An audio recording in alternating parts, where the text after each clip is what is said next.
Assalamualaikum warahmatullahi wabarakatuh. Perkenalkan, saya Arik Noval Aryadi dari Pendekum 2017. Di sini saya ingin menjelaskan materi dari dosen sebelumnya yang juga sudah saya rangkum.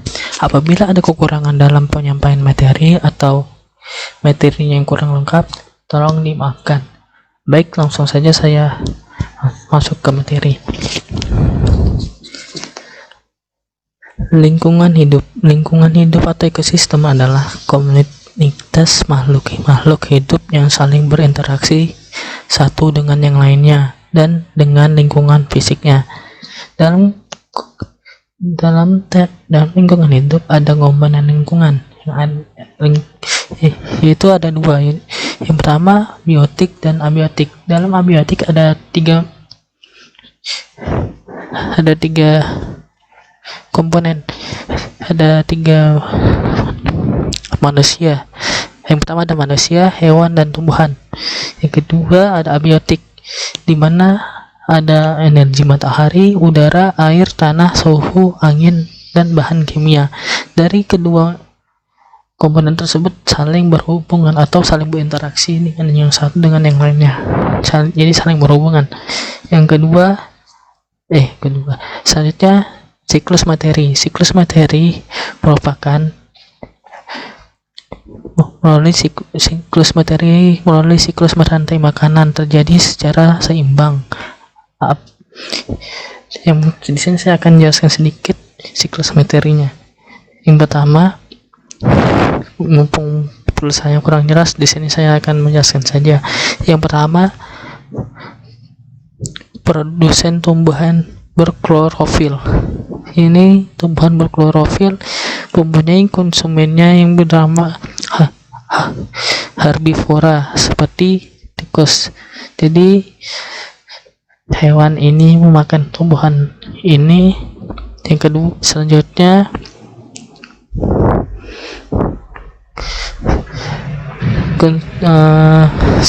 konsumen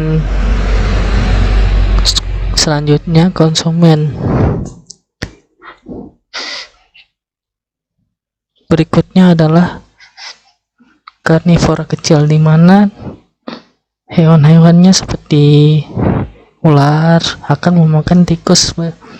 Selanjutnya, konsumen yang ketiga ada karnivora besar seperti burung yang lebih besar adalah burung elang.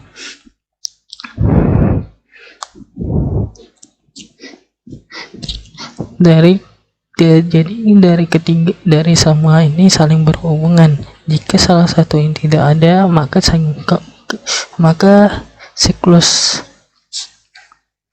siklusnya tidak berjalan dengan baik. Selanjutnya ada dari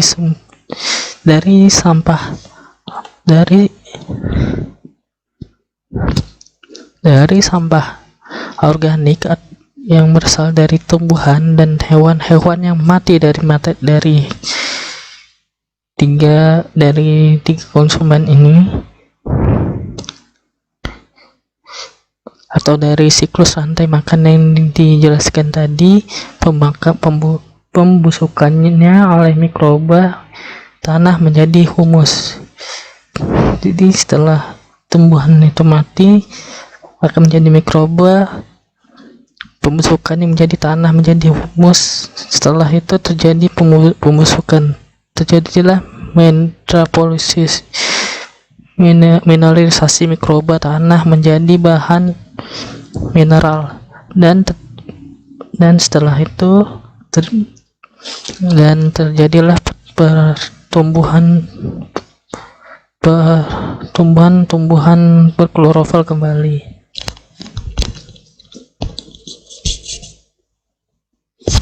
Selanjutnya siklus gas CO2. Tapi di sini saya hanya ingin menjelaskan tentang apa yang terjadi bila tumbuhan berkurang. Yang pertama, hilangnya habitat hewan, terjadi banjir, terjadi longsor dan kekeringan. Dan apa saja yang terjadi bila terjadinya kebakaran hutan?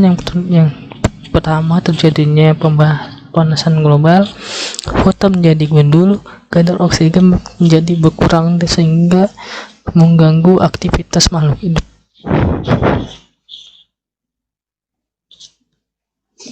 Selanjutnya kita langsung ke materi kedua, yaitu hujan asam. Menurut Hunter BT 2004 dalam Hardiman Arya 2009, hujan asam adalah hujan yang bersifat asam daripada hujan biasa. Deposit asam dari atmosfer dapat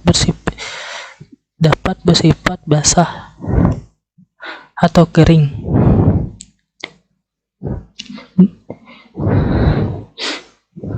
Hujan asam dikenal pertama kali pada tahun 1950, yaitu pada saat hujan asam tersebut menimbulkan dampak negatif berupa air yang bersifat asam di danau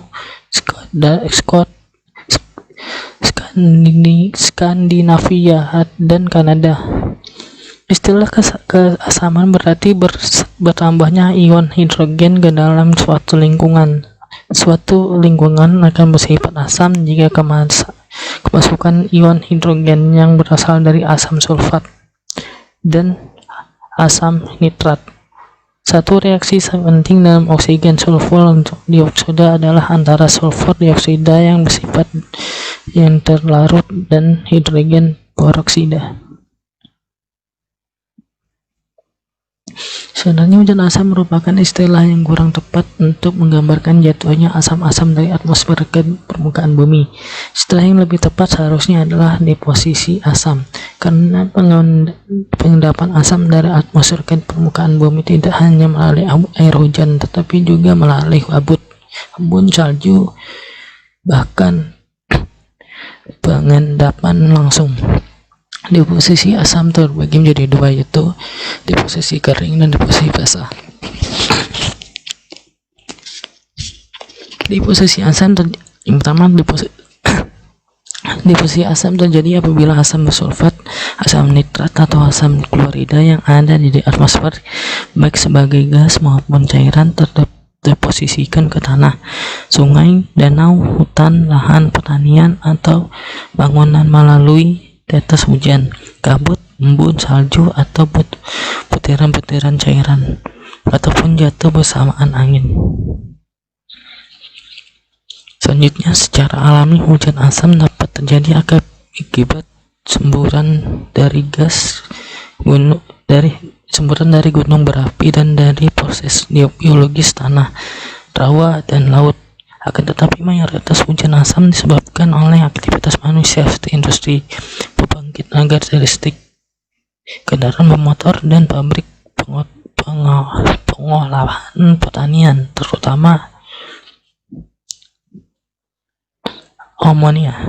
Gas-gas yang dihasilkan oleh proses ini dapat terbawa oleh angin hingga ratusan kilometer dan atmosfer sebelum berubah menjadi asam dan terdeposit ke tanah. Selanjutnya, dampak hujan asam terhadap kehidupan manusia dan lingkungan.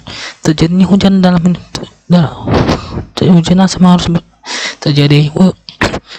hujan asam harus diwaspadai karena dampak yang ditimbulkan bersifat global dan dapat mengganggu keseimbangan ekosistem. Hujan asam mengganggu ekosistem. Upaya untuk mengurangi dan mencegah dampak dari hujan asam. Yang pertama, menggunakan bahan bakar dengan kandungan belerang rendah. Yang kedua, pengendalian perencanaan selama pembakaran. Yang ketiga, pengendalian setelah pembakaran. Yang keempat, mengaplikasikan prinsip 3R, reduce, resell, dan reduce. Yang kelima, penambahan kapur ke dalam tanah maupun danau dapat menetralkan sifat asam. Yang keenam, melakukan reboisasi atau penanaman kembali. Cukup sekian dari apa yang dapat saya sampaikan dari materi yang dapat saya rangkum. Apabila ada kekurangan mohon dimaafkan. Kurang lebihnya mohon maaf. Assalamualaikum warahmatullahi wabarakatuh.